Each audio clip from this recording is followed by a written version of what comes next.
There is a specific kind of silence that terrifies the Pentagon more than the deafening roar of any jet engine.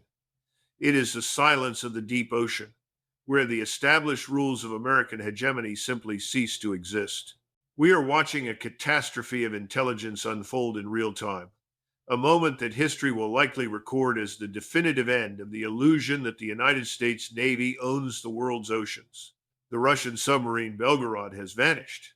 This is not just a vessel, it is a leviathan, the longest submarine ever built, a specialized instrument designed for a singular apocalyptic purpose. And it carries the Poseidon. For decades, the architects of Washington's foreign policy have operated under the arrogant assumption that they possess a monopoly on existential violence. They believed that the capacity to end the world was a chip they held more of than anyone else. But the disappearance of the Belgorod exposes the fragility of that assumption. It exposes the terrifying reality that the Atlantic Ocean, once considered a NATO lake, has become a frontier of asymmetric warfare that the West is neither technologically nor psychologically prepared to fight. To understand the sheer magnitude of panic currently gripping the naval command centers from Norfolk to the North Sea, you must understand what the Poseidon actually is. The media calls it a drone. This is a deliberate minimization to keep you calm. It is an autonomous, nuclear-powered torpedo the size of a school bus, capable of traveling at speeds and depths that make interception physically impossible. Its warhead is designed not just for impact, but for environmental annihilation. A detonation off the coast of New York or London does not just destroy a city. It generates a radioactive tsunami, a wall of contaminated water specifically engineered to render coastal regions uninhabitable for decades. It is the ultimate weapon of the Doomsday scenario, a second strike capability that guarantees that even if Russia is burned to ash, the West will drown in radioactive salt water. And right now, the United States Navy, with its trillion-dollar budget and its global surveillance grid, has lost track of it. This is not a failure of technology. It is a failure of hubris. It is the inevitable result of an empire that spent 30 years fighting goat herders in the mountains of Afghanistan while its near-peer adversaries were quietly perfecting the physics of the apocalypse. We have to look at this through the lens of history, stripped of the moralizing rhetoric that usually pollutes Western analysis. This is a Cuban Missile Crisis in reverse, but infinitely more dangerous because the missiles are moving silent and underwater. When the Soviet Union attempted to place missiles in Cuba in 1962, the United States invoked the Monroe Doctrine, the imperial decree that the Western Hemisphere is the exclusive playground of Washington. They drew a line in the sand and threatened nuclear war to protect it. Yet, for the last 3 decades, since the fall of the Berlin Wall, the United States has systematically pushed its own military infrastructure right up to the borders of the Russian Federation. We have seen the expansion of NATO, the placement of Aegis Ashore missile systems in Poland and Romania, and the constant rotation of nuclear-capable bombers in the Baltics. The establishment in Washington calls this deterrence and defense of democracy. But when the Russians develop a capability to bypass these defenses and park a city killer off the coast of Manhattan, suddenly the narrative shifts to aggression and instability. This is the systemic hypocrisy that defines the dying days of the American empire. They demand total security for themselves while denying even basic security guarantees to others. They believe they have a divine right to encircle nuclear powers without consequence. The disappearance of the Belgorod is the consequence. It is crucial to understand that this development is not an isolated incident of military posturing. It is a symptom of a much deeper structural decay in the Western order. We are witnessing the limits of coercion. For years, I have argued that the United States relies on 2 pillars of power, the dollar and the carrier strike group. The dollar is being weaponized to the point of uselessness, driving the global south into the arms of BRICS, and now the carrier strike group, the ultimate symbol of American force projection, is being rendered obsolete by asymmetric technology. What is the value of a $13 billion aircraft carrier if a single undetectable torpedo can erase the coastline it is trying to defend? The Belgorod represents the great equalizer. It is the strategic checkmate to the concept of power projection. The United States Navy is built to project power outwards, to intimidate smaller nations, to blockade trade routes, and to enforce the rules-based international order, which is simply code for do what America says. Russia's strategy, exemplified by the Poseidon, is defensive in nature but offensive in implication. It says, if you threaten our existence, we will remove your civilization from the map. This is the language of Cold War realism returning with a vengeance. The panic we are seeing is also a reflection of an intelligence apparatus that has become fat, lazy, and politically compromised. During the Cold War, the CIA and naval intelligence were focused entirely on the capabilities of the Soviet Union. They respected the enemy. Today, the intelligence community is more concerned with policing domestic narratives and fighting culture wars than it is with tracking the movements of Russian strategic assets. They have spent so much time crafting the narrative that Russia is weak, that their equipment is rusting, and that their economy is collapsing, that they started to believe their own propaganda. This is the fatal flaw of empires in decline. They mistake their own press releases for reality. They convince themselves that Russia was a gas station with nukes, ignoring the fact that Russian engineering, particularly in rocketry and submarines, has always been world class. Now, that gas station has deployed a weapon that renders the U.S. missile defense shield, the trillion-dollar security blanket of the West, completely irrelevant. You cannot shoot down a torpedo that travels deeper than your sensors can reach.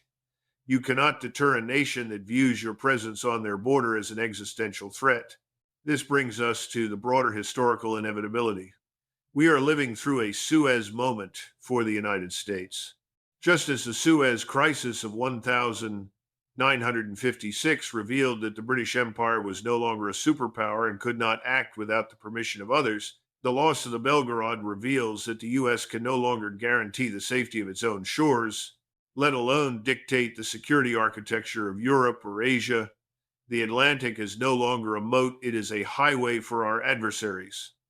The psychological impact of this cannot be overstated.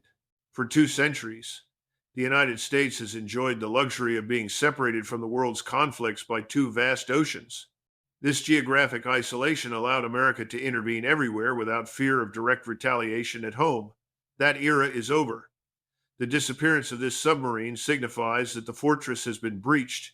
The walls have not fallen, but the enemy is inside the gate, and we do not know where he is. Consider the irony of the situation. The United States has spent the last year pouring billions of dollars into Ukraine, attempting to bleed Russia dry in a proxy war. The stated goal was to weaken Russia so that it could never again threaten its neighbors. Instead, this pressure has forced Russia to accelerate the deployment of its most radical and destructive technologies. By backing the bear into a corner, Washington has not tamed it. It has forced it to unsheath its sharpest claws. This is the tragic paradox of the neoconservative worldview.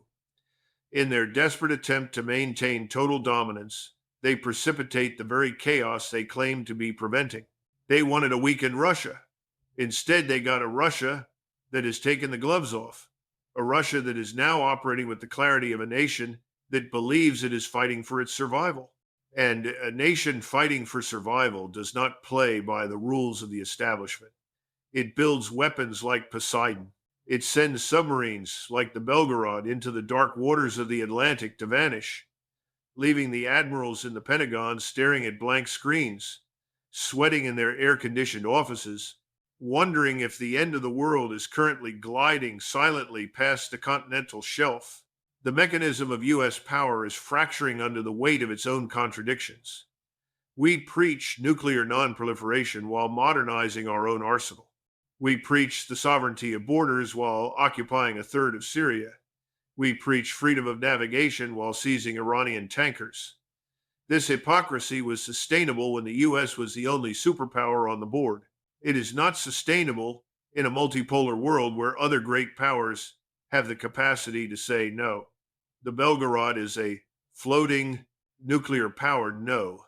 It is a rejection of the idea that the U.S. Navy has the divine right to know everything and control everything. The silence of that submarine is the loudest signal yet that the unipolar moment is dead and buried. And as we move deeper into this analysis, we must examine exactly how the West attempts to respond to these threats through sanctions, through financial warfare, and through media manipulation, and why those mechanisms are failing just as spectacularly as the sonar arrays trying to find this submarine. The failure to track the Belgorod is not merely a tactical error, it is the visible symptom of a total systemic collapse of Western coercive power. For the last 2 years, the United States and its European vassals have deployed every non-military weapon in their arsenal to break the Russian Federation. They promised us that sanctions would be the economic nuclear weapon. They seized central bank assets, a move of piracy unprecedented in modern diplomatic history. They severed Russia from the SWIFT payment system, expecting the Russian economy to implode within weeks. We were told by the experts on cable news, the same people who told us Iraq had WMDs, that Russian industry would grind to a halt, that their missiles would run out, and that their military would be reduced to fighting with shovels. They literally spread the narrative that the Russian military-industrial complex was so desperate it was harvesting microchips from stolen Ukrainian washing machines. Now, look at the reality. Look at the absurdity of that propaganda when placed next to the silent, terrifying majesty of the Belgorod. You do not build the world's largest submarine, capable of operating autonomously at depths that crush standard hulls, using chips scavenged from kitchen appliances.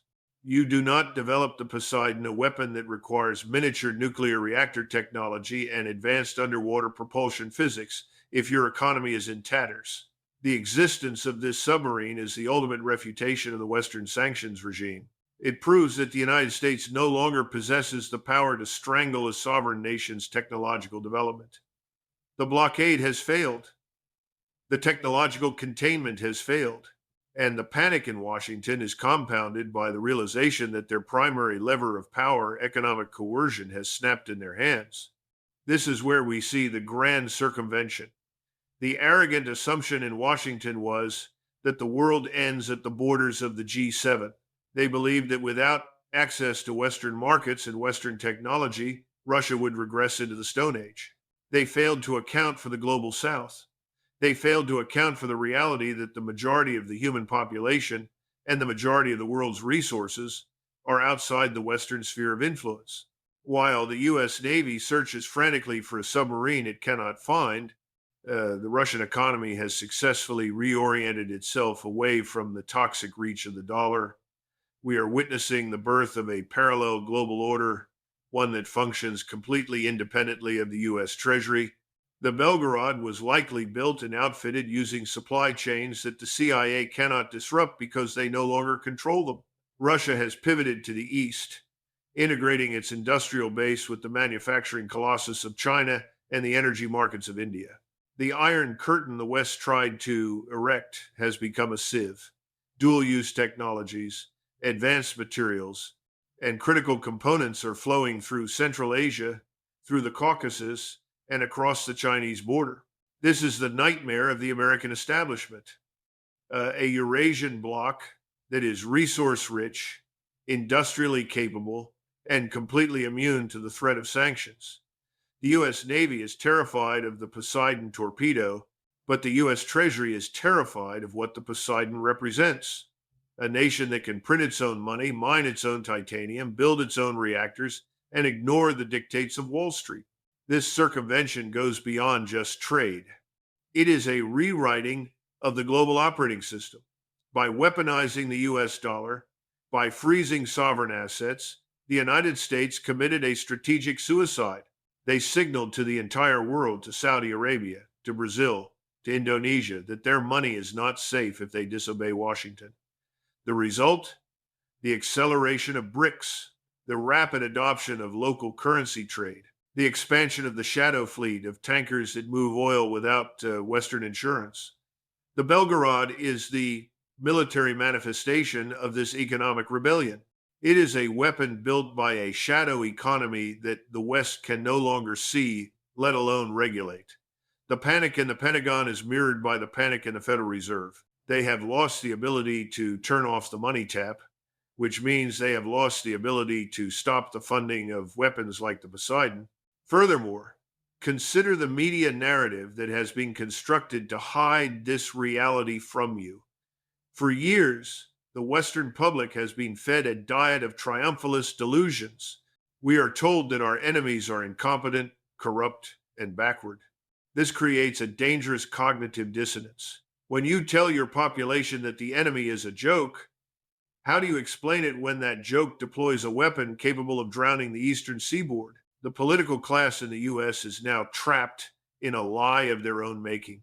They cannot admit that Russia has outmaneuvered them technologically in niche areas like hypersonic missiles and autonomous underwater vehicles, because to admit that is to admit that the trillions of dollars spent on the US military industrial complex have been wasted on bloated legacy platforms that belong in the 20th century. The United States has built a military designed to fight profitable wars against weak nations. They have aircraft carriers designed to bomb countries with no air force. They have stealth fighters designed to penetrate airspace defended by obsolete radars. They were not building for a peer-level existential fight. Russia, on the other hand, knowing it cannot match the US in conventional spending, has focused entirely on asymmetric dominance. The Belgorod is the pinnacle of this philosophy. It is a system designed to bypass the entire structure of American power. It renders the carrier groups irrelevant. It renders the sanctions irrelevant. It renders the diplomatic posturing irrelevant. The immediate panic we are seeing now in the corridors of power is the panic of men who realize the controls have been cut. They pull the lever of sanctions and nothing happens. They pull the lever of media condemnation and the global south ignores them. They pull the lever of military intimidation and a nuclear torpedo vanishes into the Atlantic, daring them to strike. We are watching the mechanism of empire grind its gears and seize up. The US establishment is realizing that they are fighting a kinetic war with a nation they thought they could destroy with a spreadsheet. They thought they could collapse the ruble and cause regime change in Moscow. Instead, they hardened the Russian resolve, forced the Russian economy to become autarkic and resilient, and incentivized the creation of doomsday weapons that now threaten the very existence of the American homeland. This is the price of hubris. The United States thought it could dictate the timeline of history. They thought they could declare Russia defeated and move on to containing China. But history has a vote, and right now, history is voting with a 600-foot submarine that has gone silent in the deep. The containment strategy has failed because you cannot contain a nation that has more resources than you, more strategic depth than you, and a willingness to escalate to levels you are too comfortable to contemplate. The US is finding out that the map has changed. They are no longer the only predators in the ocean. And as we will see, this failure of containment leads us directly into the moral trap. The West has set for itself a trap where their own hypocrisy becomes the noose around their neck. The deeper tragedy of this moment lies not in the failure of American hardware, but in the catastrophic failure of the American moral imagination. The disappearance of the Belgorod forces us to confront the central lie that has sustained Western foreign policy for the last 30 years. The delusion that U.S. intervention is a benevolent force for good. The establishment in Washington and London has trapped itself in a messianic fantasy. They believe they possess the unique historical right to judge other nations, to overthrow their governments, and to dictate their futures, all under the sanctimonious banner of democracy and human rights. But the rest of the world looks at the track record and sees something very different. They do not see liberation. They see a vampiric system of resource extraction disguised as philanthropy. They see a superpower that destroys societies and calls it nation building. We must be brutally honest about the precedent that led us to this precipice. The Russian leadership looks at the Belgorod not as a weapon of aggression, but as the ultimate insurance policy against the fate that befell Iraq, Libya, and Syria. The Kremlin remembers 2003. They watched as the United States fabricated intelligence about weapons of mass destruction to justify the invasion of a sovereign nation. They watched as the American military dismantled the Iraqi state, dissolved its army, and unleashed a sectarian bloodbath that killed hundreds of thousands of civilians. And what was the result? Did Iraq become a beacon of Jeffersonian democracy? No. It became a fractured, chaotic vassal state, its oil wealth siphoned off by Western corporations, its culture shattered. Washington promised freedom, but they delivered anarchy. Then came Libya in 2011. Muammar Gaddafi surrendered his nuclear program in exchange for security guarantees from the West.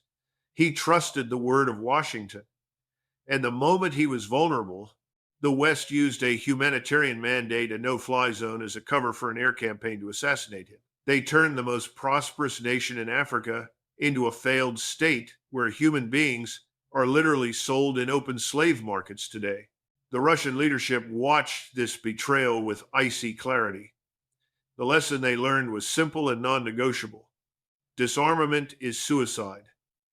Trusting the United States is suicide. The only thing that guarantees your sovereignty is the ability to inflict unacceptable damage on the aggressor. The Poseidon torpedo is the direct technological response to the lynching of Gaddafi.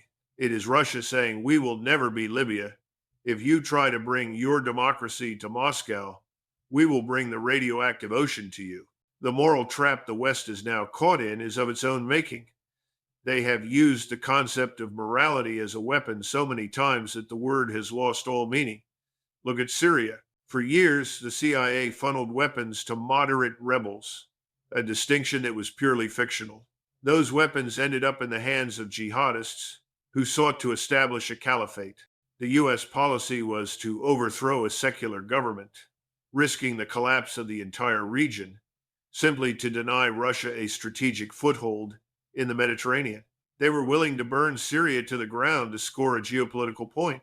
When Russia intervened in 2015 to stabilize the government, the Western press screamed about war crimes. Yet, when the U.S. flattened Raqqa or Mosul, reducing entire cities to rubble and dust to save them, it was hailed as a victory. This double standard is not lost on the global South. It is not lost on Beijing. And it is certainly not lost on the commanders of the Belgorod. The existence of a weapon like the Poseidon, a device designed to create a radioactive tsunami, is undeniably horrific. It is a monstrosity of engineering. But it is a monstrosity born from a world where the rules-based order is a fraud. If the United States reserves the right to starve nations with sanctions, to bomb them with drones, and to orchestrate coups against their leaders, then those nations will inevitably seek the most extreme methods of deterrence available. The U.S. has normalized the use of existential coercion. They have weaponized the global financial system to deny medicine and food to populations in Iran, Venezuela, and Syria. Is that not a form of warfare? Is starving a child in Aleppo through sanctions morally superior to the threat of a nuclear torpedo? The method is different, but the intent is the same: submission or death. The Russians have simply chosen to play the game at the highest possible stakes. This brings us to the terrifying reality of unintended consequences. The neoconservatives in Washington operate on the theory that they can control the chaos they create. They believe they can destabilize a nuclear superpower like Russia, forcing a regime change or a collapse without triggering a global cataclysm. This is the height of insanity. You cannot apply the Iraq model to a nation with 6,000 nuclear warheads. When you back a rat into a corner, it bites. When you back a bear into a corner, it mauls you. But when you back a nuclear superpower into a corner, threatening its very existence and the legacy of its civilization, it does not just surrender. It prepares the Doomsday machine. The Belgorod is that machine. Its disappearance is a signal that Russia has stopped listening to the moral lectures of the West. They have stopped caring about international opinion because they know that international opinion is just a soundbite manufactured by Western media conglomerates. They have retreated into the logic of pure survival. And this is where the danger becomes acute. A nation that feels it has been morally condemned, isolated, and targeted for destruction by a hypocritical empire has nothing left to lose. The moral trap has snapped shut. The U.S. wanted to paint Russia as a pariah to justify its own expansion. Instead, it created a pariah that is armed with the power of God. We are now staring into the abyss of a conflict where one side believes it is fighting a crusade for democracy, and the other side believes it is fighting against the Antichrist of global hegemony. There is no diplomatic language to bridge this gap. The U.S. State Department has forgotten the art of diplomacy because it has relied on coercion for too long. They do not know how to talk to a peer. They only know how to issue demands to a vassal. But you cannot issue demands to a submarine. You cannot sanction a tsunami. The moral high ground that the West claims to occupy is built on a foundation of corpses from the Middle East to North Africa.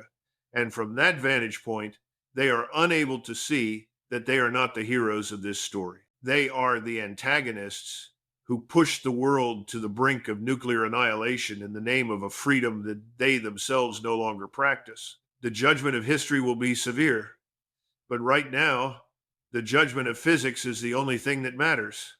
And the physics of the Poseidon torpedo do not care about your moral justifications. This indifference to Western narratives is spreading like a contagion across the entire geopolitical landscape. The disappearance of the Belgorod is not merely a naval crisis. It is the opening salvo of a global reckoning that will fundamentally alter the balance of power for the next century. We are witnessing the terrifying maturation of asymmetric warfare. For decades, the Pentagon operated on the doctrine of full spectrum dominance, the idea that the United States could dominate every domain of conflict: land, air, sea, space, and cyber. That doctrine is now dead. It died the moment the West realized it could not find a 600-foot submarine in the Atlantic. What we are seeing now is the response of the resistance axis: Russia, China, Iran, and their partners who have realized that they do not need to match the United States dollar for dollar or ship for ship. They only need to possess the capability to inflict unacceptable, civilization-ending costs on the West, thereby rendering the American conventional military machine useless. This is the essence of reciprocal escalation, a concept the current administration in Washington seems incapable of grasping. They believe they could escalate the war in Ukraine, providing long-range missiles, tanks, and intelligence without suffering any blowback on their own territory. They thought the war would stay contained within the killing fields of the Donbass. The Belgorod is Russia's way of globalizing the conflict. It is a kinetic message that says there is no sanctuary. There is no rear guard. If you threaten our heartland, your coastlines are on the front line. This shift completely destabilizes the calculus of NATO. How can the United States guarantee the security of Europe when it is suddenly scrambling to secure the eastern seaboard? The psychological impact of this asymmetry forces a diversion of resources. Every destroyer searching for the Belgorod is a destroyer that is not patrolling the Taiwan Strait or the Persian Gulf. By deploying a single strategic asset, Russia has successfully pinned down a massive percentage of U.S. naval capacity. That is the definition of asymmetric leverage. Beijing is watching this unfolding drama with intense interest. The strategic partnership between Russia and China is not an emotional alliance. It is a pact of steel forged by a shared existential threat. The Chinese leadership understands that the Poseidon torpedo is not just a Russian asset. It is a shield for the entire Eurasian integration project. As the U.S. Navy exhausts itself chasing ghosts in the Atlantic, China is quietly solidifying its hold on the South China Sea. They see the American paper tiger unraveling. They see a superpower that is overstretched, distracted, and technologically surprised. This emboldens Beijing. It accelerates their timeline for reunification with Taiwan, not through immediate invasion, but through the same kind of anti-access area denial, A2AD, strategies that Russia is perfecting. If the U.S. cannot track a Russian sub, how can it hope to defend an aircraft carrier against a barrage of Chinese hypersonic anti-ship missiles? The credibility of American deterrence is evaporating, and once credibility is gone, the empire collapses, not with a bang, but with a series of diplomatic humiliations. We are also seeing the diplomatic mobilization of the global south. The nations of BRICS, Brazil, Russia, India, China, and South Africa, now expanded to include major energy producers, are reading the writing on the wall. They see that the U.S. security guarantee is no longer absolute. In the past, nations aligned with Washington because they feared American military power and craved American economic access. But if American military power can be checkmated by asymmetric technology, and American economic access comes with the threat of weaponized sanctions, then the deal is no longer attractive. We are seeing a mass exodus from the Western orbit. Saudi Arabia is trading oil in yuan. India is buying Russian energy and ignoring U.S. lectures. Africa is expelling French and American troops and welcoming Russian security contractors. The disappearance of the Belgorod acts as an accelerant to this process. It proves that the king has no clothes, or at least that his armor has a fatal flaw. Why bow to a hegemon that cannot even secure its own ocean? But the consequences of this reckoning will not remain abstract geopolitical concepts. They will crash into the living standards of the average Western citizen with devastating force. We must understand the link between national security and economic stability. The United States dollar is the world reserve currency largely because it is backed by the implicit guarantee of the U.S. military's ability to keep global trade routes open and safe. Freedom of navigation is the bedrock of the globalized economy. If that security is compromised, if the Atlantic becomes a contested zone where radioactive torpedoes roam undetected, the risk premium on global trade explodes. Imagine the economic blowback of a permanent asymmetric threat off the U.S. coast. Insurance rates for maritime shipping would skyrocket. The cost of importing goods would rise vertically. We are already dealing with stubborn inflation caused by money printing. Now add the cost of geopolitical insecurity. This is the hidden tax of empire. When you insist on being the world's policeman and you pick fights with nuclear superpowers, you eventually import the instability you created abroad. The chaos that the U.S. exported to Baghdad and Tripoli is finding its way back to Baltimore and New York, not in the form of troops, but in the form of economic attrition and existential anxiety. The peace dividend of the post-Cold War era is gone. We are entering an era of a war tax, where the cost of maintaining the illusion of dominance will eat away at domestic infrastructure, healthcare, and education. Furthermore, this situation exposes the terrifying vulnerability of Western critical infrastructure. The Poseidon is designed to destroy coastal cities, but the technology behind it, autonomous underwater operation, also threatens the undersea cables that carry 97% of global internet traffic and financial data. The modern world is built on connectivity.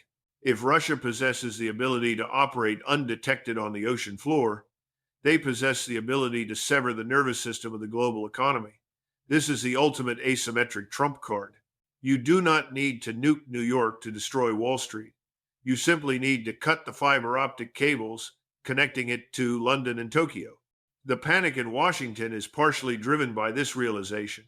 They know that their entire digital economy is dangling by a thread in the deep ocean, a thread that the Belgorod can cut at any moment. This is the nature of the global reckoning. It is the end of the era of impunity. For 30 years, the United States acted without fear of consequences. It bombed, sanctioned, and lectured the world, secure in its fortress. Now, the fortress is breached. The walls are porous. The adversary is not a ragged insurgent with an AK-47, but a sophisticated state actor with the power to turn the lights off and the tides against us. The establishment will try to spin this. They will call for more defense spending, more surveillance, more aggression. But you cannot buy your way out of a strategic checkmate. You cannot spend your way out of the fact that the technology of destruction has become cheaper and more effective than the technology of defense. The United States is now locked in a cycle of reciprocal escalation that it cannot win. If they escalate in Ukraine, Russia escalates in the Atlantic. If they escalate in the South China Sea, China escalates in the bond market. It is a multi-front war of attrition against a unified Eurasian bloc that has the resources, the manpower, and now the superior asymmetric weaponry to endure the conflict longer than the fragile, debt-ridden societies of the West. The disappearance of the Belgorod is not a mystery to be solved. It is a reality to be accepted. It is the signal that the unipolar world has officially ended, and we are now living in the dangerous twilight between the death of the old order and the violent birth of the new one. The choice facing the American leadership is stark, and as we move to the final conclusion, we must analyze whether they have the wisdom to step back from the brink or if they will blindly march us all into the fire. We are now standing at the absolute precipice of the American century, staring down into the dark waters that have swallowed the illusion of our invincibility. The disappearance of the Belgorod is more than a military failure. It is the final undeniable proof that the era of the unipolar moment is over. For 30 years, the United States lived in a fantasy world where it could dictate the laws of physics and politics alike. We believed we could export inflation without consequence, wage war without casualties, and encircle nuclear powers without reaction. That fantasy has now collided violently with reality. The silence echoing from the Atlantic is the sound of the world returning to its natural state, a state of balance, of competition, and of lethal consequences for those who refuse to respect the sovereignty of others. The United States establishment now faces the ultimate binary choice, a choice that will determine the fate of human civilization in the 21st century. The first path is the path of adaptation, humility, and realism. It requires Washington to admit that the experiment of global hegemony has failed. It requires the acceptance of a multipolar world where Russia, China, India, and others have legitimate security interests that must be respected, not dismissed.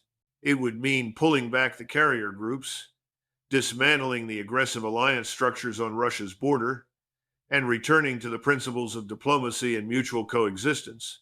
It would mean acknowledging that the United States is a great power among many, not the supreme ruler of the earth. The second path is the path of denial, hubris, and catastrophe. It is the path of doubling down on a failed strategy.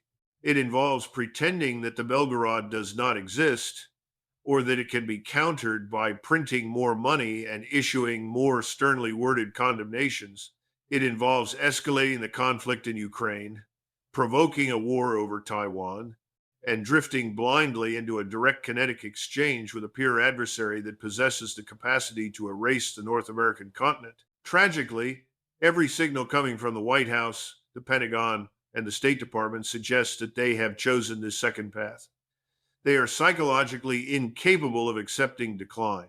They are trapped in the myth of American exceptionalism, a quasi-religious belief that America is exempt from the laws of history, that it is destined to rule forever, and that its enemies will always crumble simply because they are on the wrong side of history.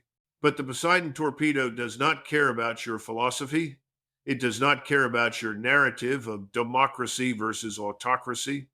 It is a machine built on the cold, hard logic of physics and survival. It represents the ultimate check on imperial ambition. The terrifying truth is that we are ruled by a class of people who would rather risk the incineration of the planet than admit they were wrong. They would rather sleepwalk into a nuclear exchange than share the table with the global south. This is the danger of the twilight of empire. Empires rarely decline gracefully. They lash out. They become paranoid. They see threats in every shadow and enemies in every ocean. And in their desperate flailing to hold on to a power that has already slipped through their fingers, they create the very apocalypse they claim to prevent. The disappearance of this submarine is a warning shot fired across the bow of Western civilization. It is a message that the oceans are no longer American lakes. It is a message that the dollar is no longer the only currency that matters. It is a message that the patience of the rest of the world has run out. We are entering a period of profound instability where the safety of our cities and the value of our savings hang by a thread dependent on the restraint of nations we have spent decades insulting. The map has been redrawn. The game has changed. And the United States is playing its final hand with a bluff that has just been called by the silent Leviathan in the deep. If you want to understand the geopolitical reality that the mainstream media is terrified to show you, you need to be here. We do not deal in comfortable lies. We deal in the hard, cold earth of realism. Subscribe to the channel and turn on notifications because the timeline of history is accelerating and you cannot afford to be blind.